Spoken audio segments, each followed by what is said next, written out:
Hey, everybody, welcome back to KT Confidential, the real estate podcast. This is episode 236. Today, we talk about the Canadian Real Estate Association's announcement of the Realtor Cooperation Policy, which, for you home sellers out there, will affect you starting January 2024.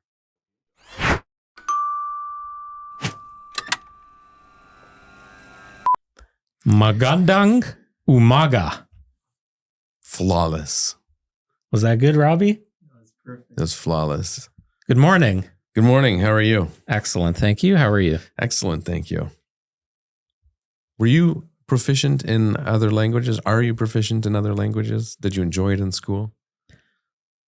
Well, in school, at one point, I had to learn fluent, obviously, English, French, Spanish, and Japanese, as well as Hebrew. Japanese?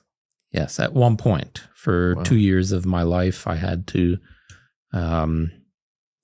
Japanese was one of our curriculums. Interesting. As well as Spanish, French, English, and Hebrew. But growing up, I went to a Hebrew school, and I lived in a home where I spoke a lot of Hebrew. Right. My mom and my mom's family, they all spoke to me in Hebrew. So Hebrew, I'm rusty, right? Like I couldn't have a full-blown conversation. No, but you don't speak it regularly.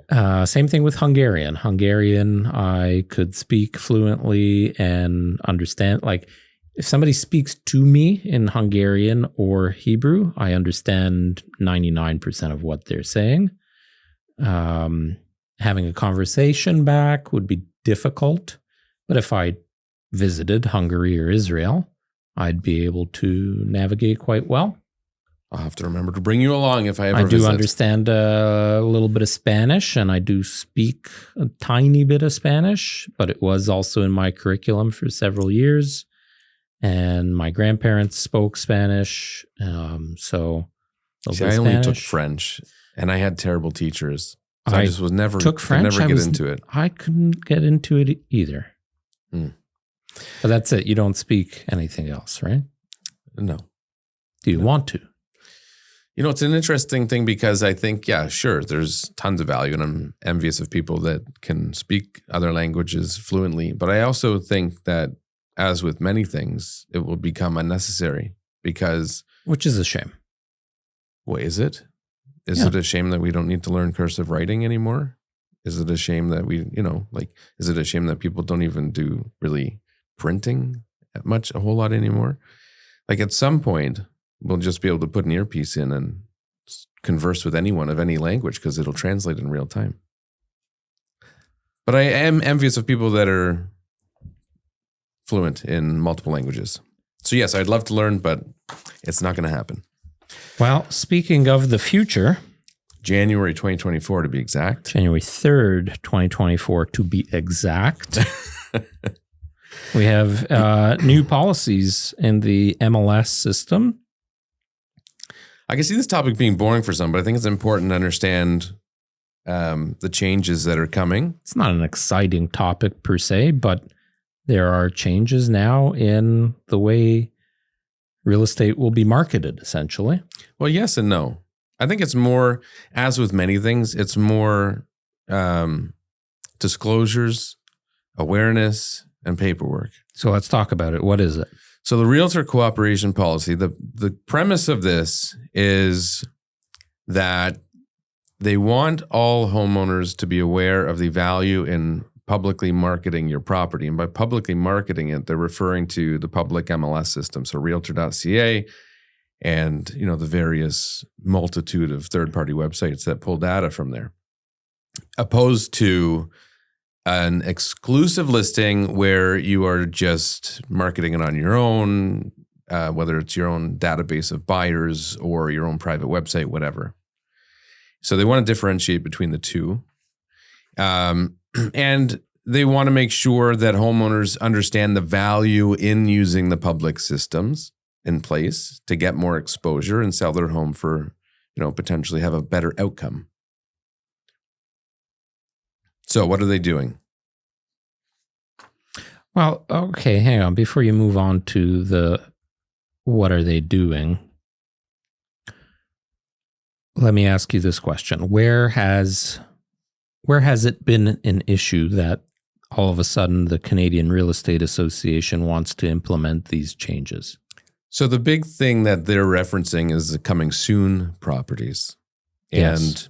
And, various companies or teams or individual agents will use various terms for this concept. Some use secret homes. We use coming soon.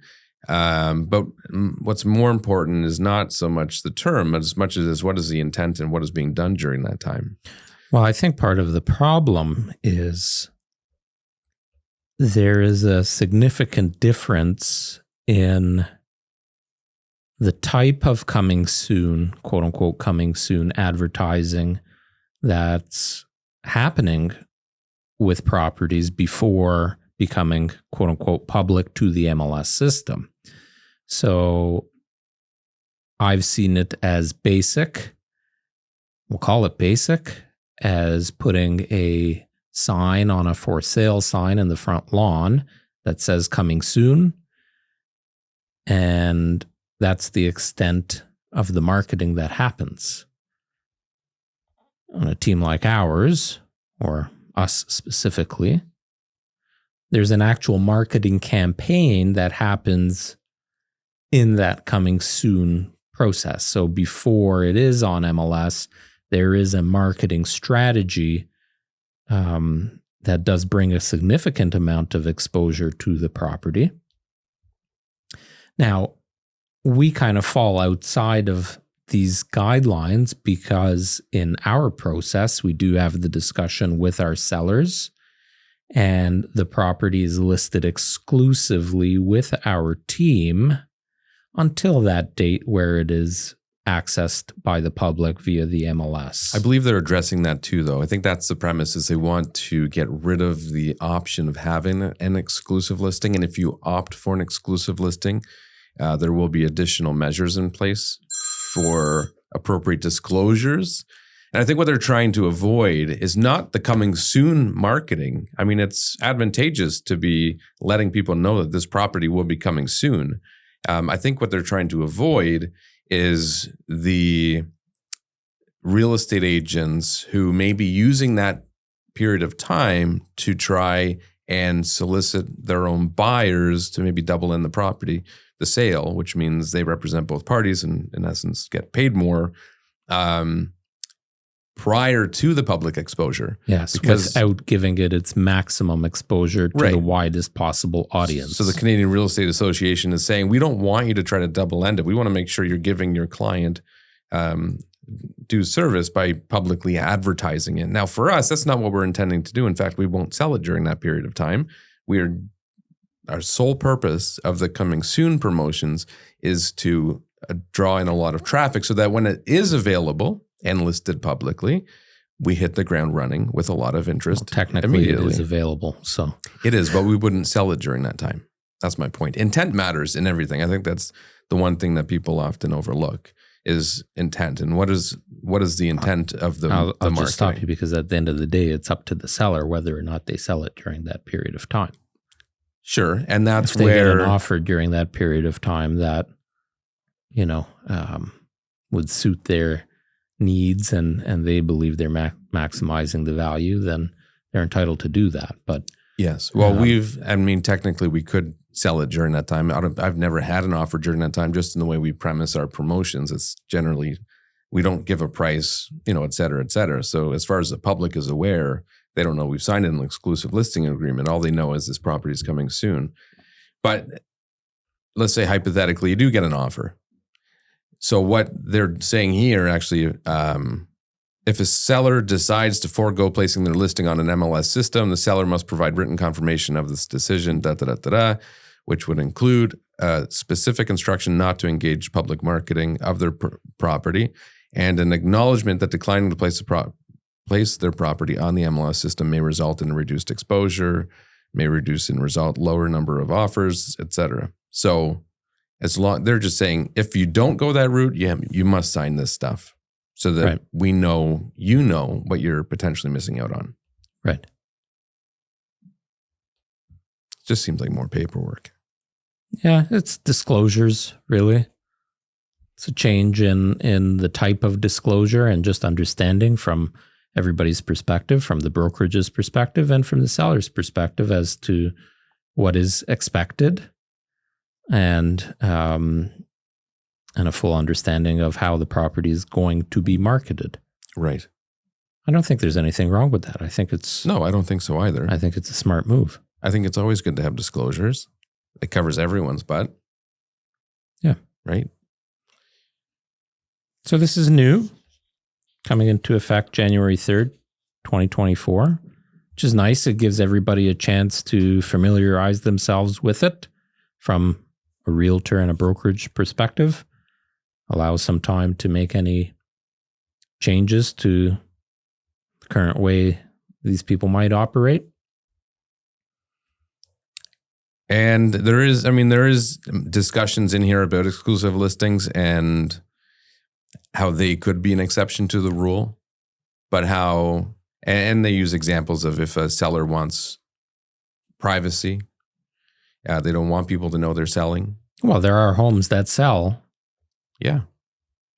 Just based on having an exclusive listing. Yeah. Well, and with the intent of not going to MLS. Right. So what we were talking about is having an exclusive listing with the intent of listing it on MLS.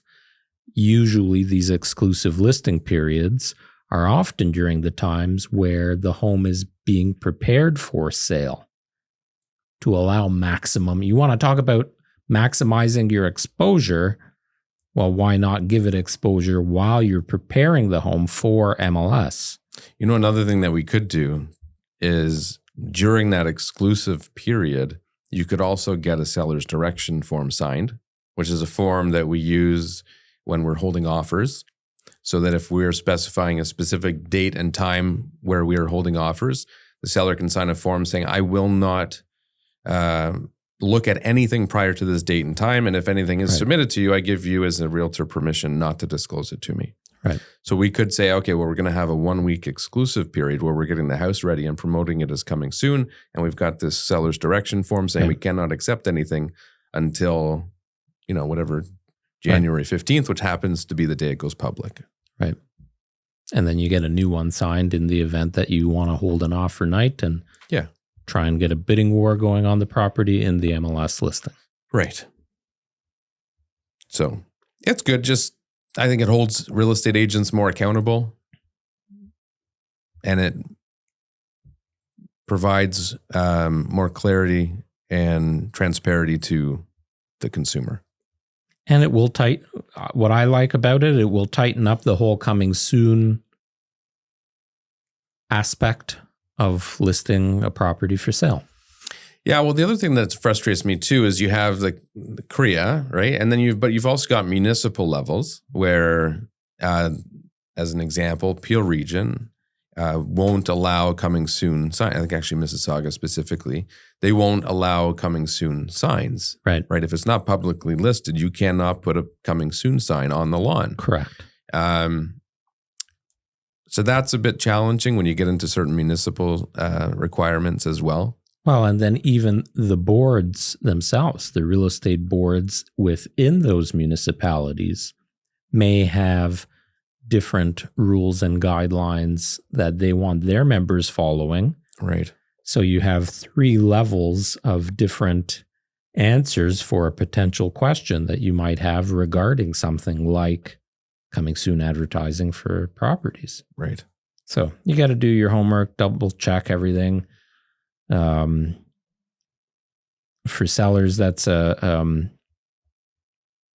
good segue to kind of talk about sellers. Is there's one benefit of hiring somebody that knows your local market, and that's a member of your local real estate board, because they'll have their finger on the pulse in terms of policies within. Well, certainly being a member of the local real estate boards in order to have access to the pertinent information to make informed decisions. But as far as the municipal stuff, that's just the realtor's loss. I mean, if they put a sign up and the town comes by and takes it, they've lost their sign. Well, and it's stuff that's easy to Google, right? Like you do a quick search and you can find any. Oh yeah, they make this stuff you pick easy up the phone access. and you call the town hall, and they'll tell you what you need. There are times where I see local real estate agents with signs up over the course of a weekend, which I know are not within bylaw requirements, and I'd love to call and have them removed. Dude, you drive around any town, any city, but let's like Milton specifically. There are signs left out all day long, not allowed.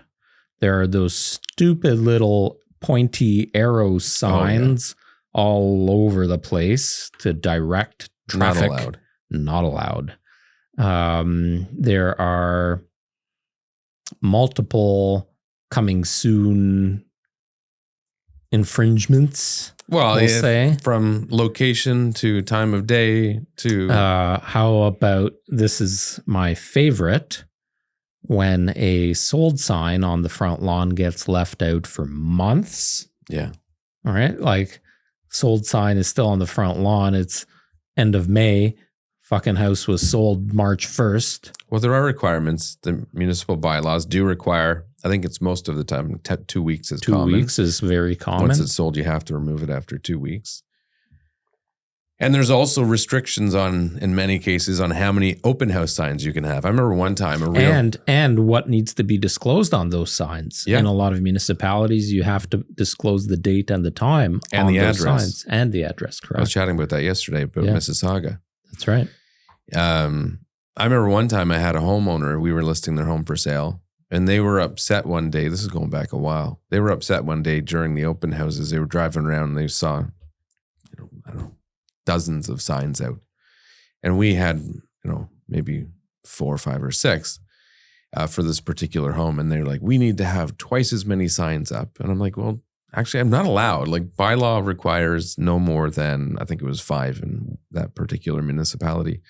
And, anyways, it was a funny conversation. Yeah. There's a lot of people that break the rules, break the laws. Yeah. Well, and the problem there too is it's just usually a slap on the wrist.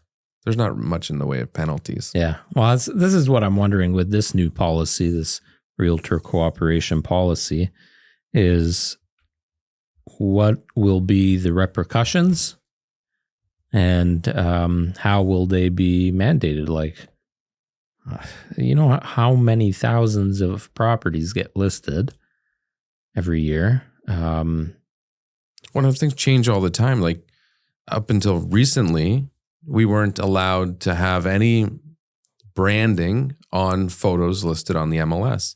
And now, for some reason, the real estate boards are watermarking the brokerage name on our photos automatically. Yeah. It's like, well, when did this change? And there was no email about it or anything. No. It just changed. Yeah. And there's no way to enforce it. Like, they need to have I think we talked about this. They have to have a little button you click to report, just like social media. If you see an offensive or something that's inappropriate, you can report issue. They should have the same thing on realtor.ca in the back end and the front. Do you know how many reports they would get every day? I'd hire someone just to click that button and report everybody. Anyways, the big thing with this is just making sure that real estate agents are held accountable, that consumers know what options are available to them and how those options may affect them, and that all that information is disclosed. So if you're planning to list your house for sale, make sure you know what process your real estate agent has, if it's an exclusive or public listing, and what that means to you. Magandang umaga. How do you say goodbye?